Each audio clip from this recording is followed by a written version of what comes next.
ಇದು ಮದುವೆದು continuous vlog ಆಗಿರುತ್ತೆ. ಹಾಯ್ ಹಲೋ ಎಲ್ರಿಗೂ ನಮಸ್ಕಾರ. Welcome back to my YouTube channel. ಯಾರೆಲ್ಲ ಇನ್ನೂ ನನ್ನ ಚಾನಲ್ನ ಸಬ್ಸ್ಕ್ರೈಬ್ ಮಾಡಿಲ್ವೋ ದಯವಿಟ್ಟು ಸಬ್ಸ್ಕ್ರೈಬ್ ಮಾಡಿಕೊಂಡು ನೋಡಿ. ಇನ್ನು ರಿಸೆಪ್ಷನ್ ಮುಗಿಸಿ ನಾವು ಮನೆಗೆ ವಾಪಸ್ ಆಗೋಷ್ಟರಲ್ಲಿ ತುಂಬಾ ಲೇಟ್ ಆಗಿಬಿಟ್ಟಿತ್ತು.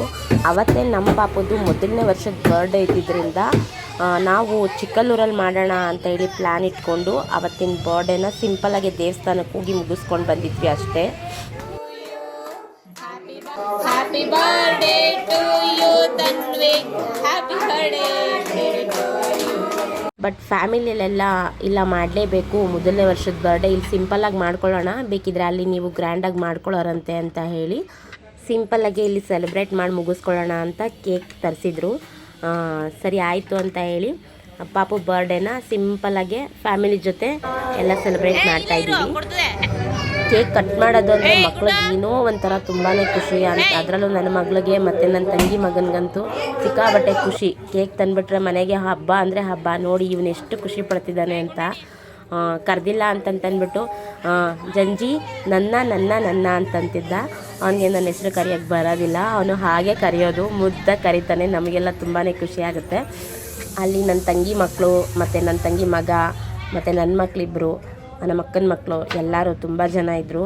ಅವರಿಗೆಲ್ಲ ಕೇಕ್ ಕಟ್ ಮಾಡೋದಂದ್ರೇ ತುಂಬ ಖುಷಿ. ಅಂಥದ್ರಲ್ಲಿ ಕೇಕ್ ತಂದುಬಿಟ್ಟು ಬ್ಲಾಸ್ಟರ್ ತಂದುಬಿಟ್ಟು ಅವರು ಫೈರ್ ಮಾಡಿದ್ರೆ ಸುಮ್ಮನೆ ಇರ್ತಾರ, ಎಲ್ಲ ಅದನ್ನೇ ನೋಡಿಕೊಂಡು ಚಿಕ್ಕಪ್ಪ ದೊಡ್ಡಪ್ಪ ಬೇಗ ಬೇಗ ಮಾಡಿಸಿ ನಮಗೆ ಕೇಕ್ ಬೇಕು ಹಾಗೆ ಹೀಗೆ ಅಂದ್ಕೊಂಡು ಸಿಕ್ಕಾಬಟ್ಟೆ ತುಂಟತನ ಮಾಡ್ತಾಯಿದ್ರು. ಎಲ್ಲರೂ ಬಂದು ಒಬ್ಬೊಬ್ಬರೇ ಪಾಪಕ್ಕೆ ಕೇಕ್ ತಿನ್ನಿಸಿದ್ರೆ ಇವನಿಗೆ ಏನೋ ಒಂಥರ ಖುಷಿ. ಯಾಕಪ್ಪ ಅಂತಂದರೆ ಅವನಿಗೆ ಇವತ್ತಿನವರೆಗೂ ಏನು ಸ್ವೀಟ್ಸ್ ತಿನ್ನಿಸಿರಲಿಲ್ಲ. ಲೈಕ್ ಈ ಥರ ಕೇಕ್ ಆಗಲಿ ಅಥವಾ ಹೊರಗಡೆ ಬೇಕ್ರಿ ತಿಂಡಿ ಆಗಲಿ ಏನೂ ತಿನ್ನಿಸಿರಲಿಲ್ಲ. ಅವನಿಗೆ ಏನೋ ಒಂಥರ ಖುಷಿ ಆಗ್ತಿದೆ ಕೇಕ್ ತಿಂತಿದ್ರೆ. ಬಟ್ ದೊಡ್ಡಮ್ಮನ ನೋಡಿ ಅಳ್ತಾ ಇದ್ದ. ಯಾಕಪ್ಪ ಅಂದರೆ ಅವ್ರನ್ನ ನೋಡಿ ತುಂಬಾ ದಿನ ಆಗಿಬಿಟ್ಟಿತ್ತು. ಹಾಗಾಗಿ ದೊಡ್ಡಮ್ಮ ಮತ್ತು ಈ ಕಡೆ ಒಬ್ಬರು ಆಂಟಿ ಇದ್ದಾರೆ ಪಕ್ಕದ ಮನೆಯವರು, ಅವ್ರನ್ನ ಎಲ್ಲ ಇಬ್ಬರನ್ನ ನೋಡಿ ತುಂಬಾ ಅಳ್ತಾ ಇದ್ದ. ಹೊಸಬ್ರು ಕಂಡ್ರೆ ಸ್ವಲ್ಪ ಹಾಗೆ ಅಲ್ವಾ ಮಕ್ಕಳು, ಹಂಗಾಗಿ ಅವನು ತುಂಬಾ ಅಳ್ತಾ ಇದ್ದ. ಎಲ್ಲೆಲ್ಲೂ ಫಂಕ್ಷನ್ನೇ. ಇದು ನಮ್ಮ ಅಕ್ಕರ ಮನೇಲಿ ಸೆಲೆಬ್ರೇಷನ್ ನಡೀತಾ ಇರೋದು. ಬಿಕಾಸ್ ಅಕ್ಕರ ಮನೇಲಿ ಹಬ್ಬ ಇತ್ತು, ಅವತ್ತಿನ ದಿನನೇ ಹಬ್ಬಕ್ಕೂ ಕರೆದಿದ್ರು. ಆ ಕಡೆ ನಮ್ಮ ಅತ್ತೆ ಮಗನ ಮದುವೆ ಇತ್ತು. ಅಕ್ಕಪಕ್ಕ ಊರಾಗಿರೋದ್ರಿಂದ ಎರಡನ್ನೂ ಮ್ಯಾನೇಜ್ ಮಾಡೋಕ್ಕೆ ನಮಗೆ ಟೈಮ್ ಸಿಕ್ತು. ಒಂದು 4 ಕಿಲೋಮೀಟರ್ ದೂರದಲ್ಲಿ ಅಕ್ಕನ್ನ ಕೊಟ್ಟಿರೋದು ನಮ್ಮೂರಿಂದ.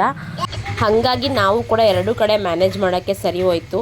ಇಲ್ಲ ಅಂದರೆ ತುಂಬಾ ಕಷ್ಟ ಆಗ್ತಿತ್ತು. ಯಾಕಂದರೆ ಅಕ್ಕರೂರಲ್ಲಿ ಚೆಲ್ಲಮ್ಮ ದೇವ್ರನ್ನ ಪ್ರತಿಷ್ಠಾಪನೆ ಮಾಡ್ತಾಯಿದ್ರು. ಹಾಗಾಗಿ ತುಂಬ ಗ್ರ್ಯಾಂಡಾಗಿ ಸೆಲೆಬ್ರೇಟ್ ಮಾಡ್ತಾಯಿದ್ರು ಅಂತ ಹೇಳಿ ಅಕ್ಕ ನಮ್ಮೆಲ್ಲರನ್ನೂ ಹಬ್ಬಕ್ಕೆ ಕರೆದಿದ್ರು. ನಾನು ಮತ್ತು ನನ್ನ ತಂಗಿ, ಮಮ್ಮಿ, ಅಪ್ಪಾಜಿ ಮತ್ತು ನನ್ನ ದೊಡ್ಡಪ್ಪನ ಮಗಳು ಅಂದರೆ ಅವ್ರ ತಂಗಿ, ನನ್ನ ಹಸ್ಬೆಂಡು, ನನ್ನ ತಂಗಿ ಹಸ್ಬೆಂಡು ಎಲ್ಲರೂ ಪ್ರತಿಯೊಬ್ಬರು ಬಂದಿದ್ವಿ ಹಬ್ಬಕ್ಕೆ. ಯಾಕಂದರೆ ಅಕ್ಕ ಇದೇ ಮೊದಲನೇ ಸರಿ ನಮ್ಮನ್ನು ಹಬ್ಬಕ್ಕೆ ಕರೆದಿರೋದು. ಹಾಗಾಗಿ ನಾವೆಲ್ಲರೂ ಬಂದಿದ್ವಿ. ಅಕ್ಕರೂರಲ್ಲಿ 3 ಡೇಸ್ ಹಬ್ಬ ಇದ್ದಿದ್ದರಿಂದ ಸೊ ನೆಕ್ಸ್ಟ್ ಜಾಯ್ನ್ ಆಗ್ಬೋದು ಅಂತ ಹೇಳಿ ನಾವು ಮದುವೆಗೆ ಹೊರಟ್ವಿ. ನೈಟೇ ಈ ಟೆಂಪಲ್ನ ತೋರಿಸೋಣ ಅಂತ ಅಂದ್ಕೊಂಡೆ. ಬಟ್ ಅಷ್ಟು ಕ್ಲಾರಿಟಿ ಸಿಗಲ್ಲ ಅಂತ ಹೇಳಿ ಬೆಳಗ್ಗೆ ಶೂಟ್ ಮಾಡಿ ಈ ದೇವಸ್ಥಾನ ತೋರಿಸ್ತಾ ಇದ್ದೀನಿ. ಈ ದೇವಸ್ಥಾನ ಶಿವ ಪಾರ್ವತಿ ದೇವಸ್ಥಾನ ಅಂತ ಹೇಳಿ ನಮ್ಮ ಅತ್ತೆ ಮಗನ ಮದುವೆ ನಡೀತಿತ್ತಲ್ಲ ಆ ಚೌಟ್ರಿ ಆಪೋಸಿಟ್ಟೇ ಈ ದೇವಸ್ಥಾನ ಇರೋದು. ಎಷ್ಟು ಚೆನ್ನಾಗಿದೆ ದೇವಸ್ಥಾನ ಅಂತಂದರೆ ಸಿಕ್ಕಾಬಟ್ಟೆ ಸೂಪರಾಗಿದೆ. ಯಾರಾದ್ರೂ ಅಕಸ್ಮಾತ್ ಫ್ಯಾಮಿಲಿ ಎಲ್ಲಾದರೂ ಹೊರಗಡೆ ಹೋಗಬೇಕು ಅಂತಂತಂದರೆ ದೇವಸ್ಥಾನಕ್ಕೆ ಆಗಲಿ, ಇಲ್ಲ ಅಂತಂದರೆ ಒನ್ ಡೇ ಪಿಕ್ನಿಕ್ಗೆ ಅಂತಾಗಲಿ ಆರಾಮಾಗಿ ಬರ್ಬೋದು. ಯಾಕಂದರೆ ಇಲ್ಲಿ ಮಕ್ಕಳಿಗೆ ಆಟ ಆಡ್ಸೋಕ್ಕಾಗಲಿ ಅಥವಾ ನೋಡೋಕ್ಕಾಗಲಿ ಸೂಪರ್ ಅಂದರೆ ಸೂಪರ್ ಲೊಕೇಶನ್ ಇದು. ಅಷ್ಟು ಬ್ಯೂಟಿಫುಲ್ ಆಗಿದೆ.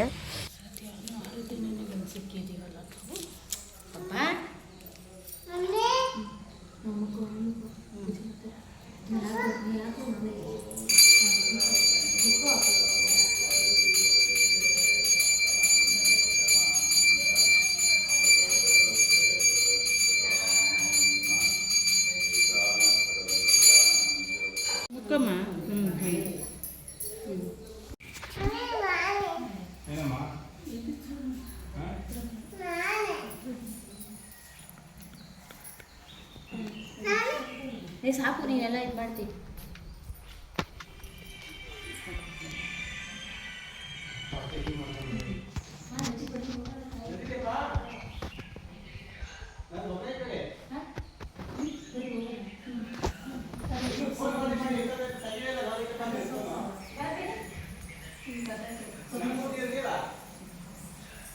ಸ್ವಲ್ಪ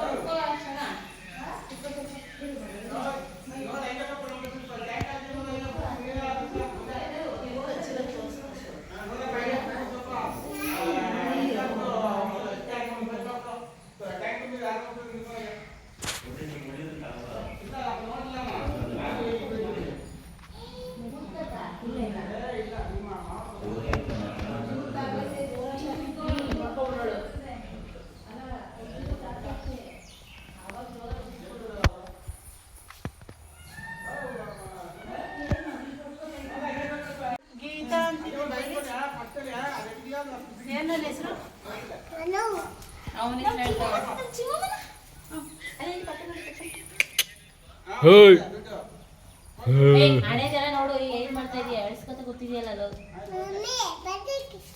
ಸಾಕು ಬಾ. ಒಳಗಡೆ ದೇವಸ್ಥಾನ ಎಷ್ಟು ಚೆನ್ನಾಗಿದೆಯೋ ಹೊರಗಡೆ ಲೊಕೇಶನ್ ಕೂಡ ಅಷ್ಟೇ ಚೆನ್ನಾಗಿದೆ. ತುಂಬಾ ಚೆನ್ನಾಗಿದೆ. ಫೋಟೋಶೂಟ್ ಕೂಡ ಮಾಡಿಸ್ಬೋದು, ಅಷ್ಟು ಚೆನ್ನಾಗಿದೆ ಪ್ಲೇಸು. ಹೋಗ್ತಾ ಹೋಗ್ತಾ ನೀವೇ ನೋಡ್ತೀರಾ.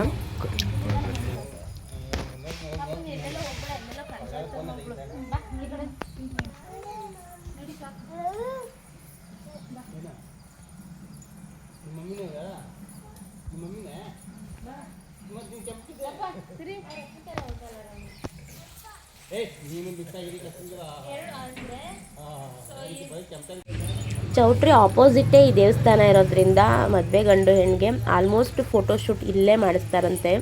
ತುಂಬ ಅಂದರೆ ತುಂಬಾ ಚೆನ್ನಾಗಿದೆ ಅಲ್ಲ ಲೊಕೇಶನ್ನು. ಹಾಗಾಗಿ ಇಲ್ಲೇ ಫೋಟೋಶೂಟು ವೀಡಿಯೋಸ್ ಎಲ್ಲ ಮಾಡಿಸ್ತಾರಂತೆ. ತುಂಬ ಜನ ಹಾಗೆ ಹೇಳ್ತಾಯಿದ್ರು ಇಲ್ಲೂ ಕೂಡ. ಇನ್ನು ಹೊರಗಡೆ ಎಲ್ಲೆಲ್ಲಿ ನೋಡಿದ್ರು ಬರೀ ದೇವರುಗಳೇ ಕಾಣಿಸ್ತಾ ಇರುತ್ತೆ. ಕೊಣದಲ್ಲಿ ಒಂದು ಲಿಂಗ ಕೂಡ ಇದೆ, ತುಂಬಾ ಚೆನ್ನಾಗಿದೆ ಅದನ್ನು ಕೂಡ. ಇಲ್ಲಿ ಕಾಳರಾತ್ರಿ, ಶ್ರೀಶೈಲ, ದುರ್ಗಿ, ಪಾರ್ವತಿ, ಕನ್ಯಾಕುಮಾರಿ, ಬ್ರಹ್ಮಚಾರಿಣಿ ಈ ಥರ ನಾನಾ ದೇವರುಗಳಿವೆ. ಈ ಥರ ದೇವಸ್ಥಾನ ಏನಾದರೂ ಹೊರಗಡೆ ಸಿಟಿ ಸೈಡ್ ಇದ್ದಿದ್ರೆ ತುಂಬಾ ಜನ ಯಾವಾಗಲೂ ರಶ್ ಇರ್ತಿದ್ರೇನೋ ಅಂತ ಅನಿಸುತ್ತೆ. ಇವತ್ತು ಮಂಡೇ ಆಗಿದ್ದರಿಂದ ನಮಗೆ ಪೂಜೆಗೂ ಕೂಡ ಅವಕಾಶ ಸಿಕ್ತು. ಇಲ್ಲಿ ಮಂಡೇ ಪೂಜೆ ನಡೆಯುತ್ತಂತೆ, ಹಾಗಾಗಿ ನಮಗೆ ಪೂಜೆ ಮಾಡಲಿಕ್ಕೆ ಅವಕಾಶ ಸಿಕ್ತು. ಮುಹೂರ್ತದ ಟೈಮ್ಗೆ ಮದುವೆ ಗಂಡನ್ನ ಮಂಟಪಕ್ಕೆ ಕರ್ಕೊಂಡು ಹೋಗ್ಬೇಕಲ್ವಾ, ಅಂಥ ಟೈಮಲ್ಲಿ ಇದೇ ದೇವಸ್ಥಾನದಲ್ಲಿ ಕೂರಿಸಿ ಸ್ವಲ್ಪ ಹೊತ್ತು ಆಮೇಲೆ ಕರ್ಕೊಂಡು ಹೋಗ್ತಾರೆ. ಎಲ್ಲರೂ ಮದುವೆಲೂ ಇದೇ ಥರನೇ, ಅದರಲ್ಲೇನು ಸ್ಪೆಷಲ್ಲು ಅಂತ ಏನಿಲ್ಲ. ಬಟ್ ಏನಪ್ಪ ಅಂದರೆ ಈ ದೇವಸ್ಥಾನ ಹತ್ರದಲ್ಲೇ ಇರೋದ್ರಿಂದ ತುಂಬ ದೂರ ಏನಿಲ್ಲ, ಇದ್ರ ಆಪೋಸಿಟ್ಟೇ ಇರೋದು. ಹಾಗಾಗಿ ಇಲ್ಲಿಂದ ಮದುವೆ ಗಂಡನ್ನ ಮದುವೆ ಮನೆಗೆ ಕರ್ಕೊಂಡು ಹೋಗ್ತಾರೆ. ಒಂದಷ್ಟು ಮೆಮೊರೀಸ್ನ ಕಲೆಕ್ಟ್ ಮಾಡ್ಕೊಳ್ಳೋಕ್ಕೆ ತುಂಬ ಒಳ್ಳೆ ಪ್ಲೇಸ್ ಅಂತಲೇ ಹೇಳ್ಬೋದು. ಇಲ್ಲಿ ಪಾರ್ಕ್ ವ್ಯವಸ್ಥೆ ಕೂಡ ಮಾಡಿದ್ದಾರೆ. ಆ ಪಾರ್ಕಲ್ಲಿ ಶಿವನ ನೋಡ್ಬೋದು, ಗಣಪತಿನ ನೋಡ್ಬೋದು, ಚಿಕ್ಕದಾಗಿ ಆನೆಗಳಿವೆ ಅವನು ಕೂಡ ನೋಡ್ಬೋದು. ಅಲ್ಲಲ್ಲಿ ಹಸುಗಳನ್ನ ಕೂಡ ನಿಲ್ಲಿಸಿದ್ದಾರೆ, ಅದನ್ನು ಕೂಡ ನೋಡ್ಬೋದು. ಒಟ್ಟಿನಲ್ಲಿ ತುಂಬ ಬ್ಯೂಟಿಫುಲ್ ಆಗಿದೆ ದೇವಸ್ಥಾನ. ಇದನ್ನೆಲ್ಲ ನೋಡಿ ಮುಗಿಸುವಷ್ಟರಲ್ಲಿ ಮುಹೂರ್ತಕ್ಕೆ ಟೈಮ್ ಆಯಿತು ಅಂತೇಳಿ ಚೌಟ್ರಿ ಒಳಗಡೆ ಹೋಗ್ತಾ ಇದ್ದೀವಿ.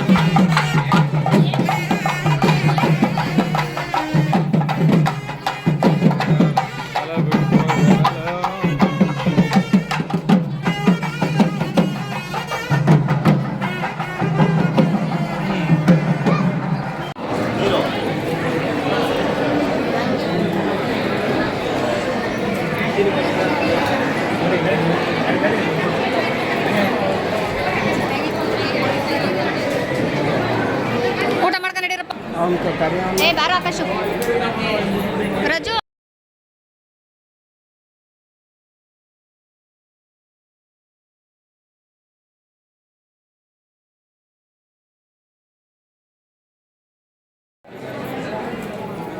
ಹಾಗೂ ಅತ್ತೆ ಮಗನಿಗೆ ಸ್ವಾಗತ ಕೋರಲು ಲತಾ ಮಂಗೇಶ್ಕರ್ ಅವರು ಬಂದಿದ್ದಾರೆ. ಇವರಿಗೆ ಹೃತ್ಪೂರ್ವಕವಾದ ವಂದನೆಗಳು.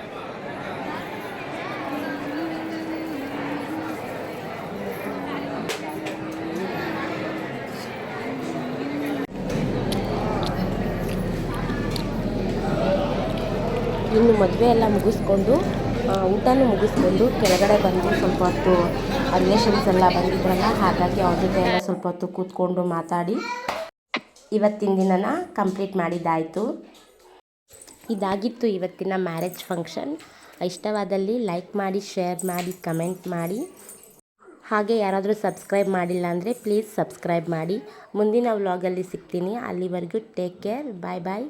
Thank you.